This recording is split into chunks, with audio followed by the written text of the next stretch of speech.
ప్రతి ఉదయం మన ఇళ్లలో బియ్యం అరిగిపోతుంటాయి. ఒకే వాసన, ఒకే రుచి. మనకు ఇది సాధారణమైన జీవితం. కానీ అదే బియ్యం ఎవరో ఉదయాన్నే లేచి ఎండలో, గాలిలో, మట్టిలో చేతులు పగిలే వరకు శ్రమించి పండిస్తారు. మార్కెట్లో వారి కష్టం ధరగా మారుతుంది. తగ్గితేనే కొనుగోలు, లేదంటే వదిలేసి వెళ్ళమనే మాటలు. ఇంట్లో చిన్న దీపం వెలుగులో చదువుతున్న పిల్లవాడి కళ్ళలో ఆశ ఉంటుంది. అల్మారాలో మాత్రం ఒక్క సంచి బియ్యం మాత్రమే మిగులుతుంది.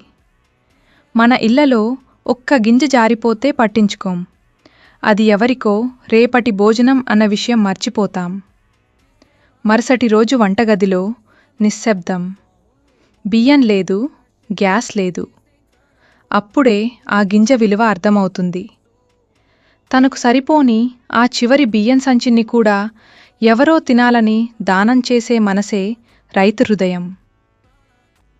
రైతు ఆకలితో ఉన్నా మన ప్లేట్లు ఖాళీ కాకుండా చూసేవాడిని గుర్తుంచుకుందాం.